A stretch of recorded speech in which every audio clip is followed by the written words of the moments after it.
Well, hi. It's a good Monday. I'm Marty Krofft. I'm back to speak about the beginning of our television career. Now, I gotta tell you the truth. One of the first times my brother has ever left the city of Los Angeles, I thought was to see the opening of Oliver that Jack Wilde was the Artful Dodger in. And I gotta give my brother credit. He did go see the premiere, and he did come back and tell me, yeah, Marty, I think I found the right kid. I never have had the knack to be successful. Me mother said I was just a bit of a dunce. That truly spectacular reminds me a bit of Dracula. Really adorable, you got to admit it's horrible. Respectable, delectable, more than intellectual. Downright remarkable face. Terrific. Well, then go get him, Sid. No, you go get him. No, you go get him. No, you go get him. So I went to London, and I got Jack, of course, very excited about doing Pufnstuf, because there aren't a lot of kid shows that come up with a part like that. It's our Pufnstuf. He's your friend when things get rough. It's our Pufnstuf. Can't do a little 'cause he can't do enough. We got Jack to come to LA. Of course, in order to get him here, I didn't want his parents here, so I was his guardian, and he went and lived in our house. My kids loved Jack, and Jack loved my kids. Now, these guys are my greatest friends in the industry. Like, Marty is my second dad. Second? Well, yeah. You should be saying the first. Over here he He is. lived with me in New York, and he lived with me in Los Angeles. He's got all the scars to prove it. Now, of course, at that time, I had only two daughters, Deanna and Christina. Deanna was the closest to him because she was my oldest daughter, and she was still a baby then, but had a great time with Jack. And then, of course, his brother was with him.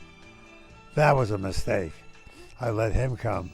To make it that much easier for me, I've only got one brother, and I brought Arthur with me, and the both of us stayed at Marty Krofft's house with his wife and two kids.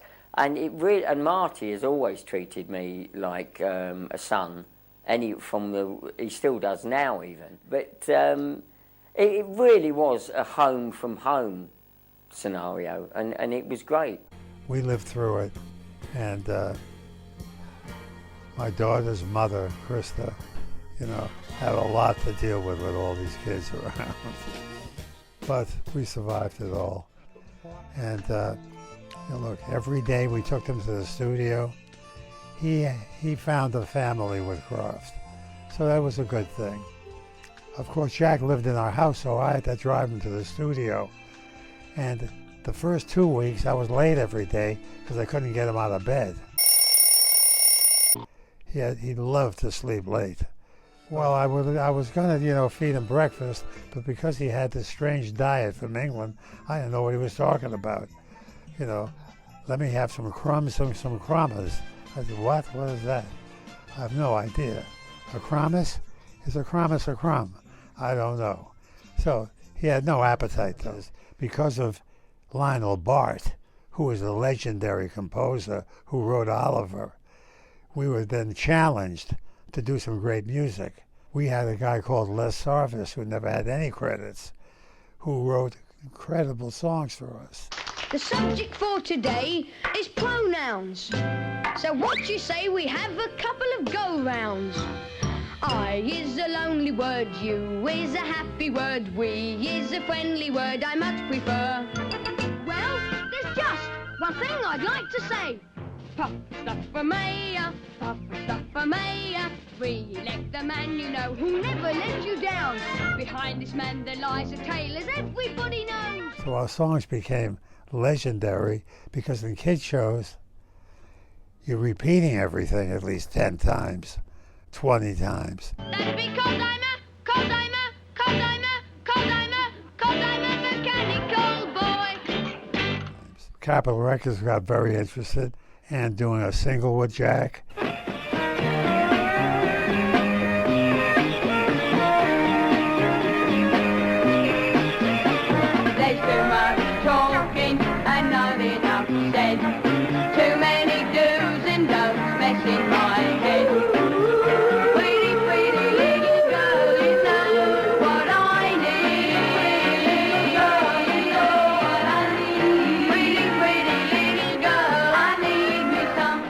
things just seemed to flourish with Jack Wilde, because people that were in the business, that were in the power positions, knew they had something special with Jack Wilde.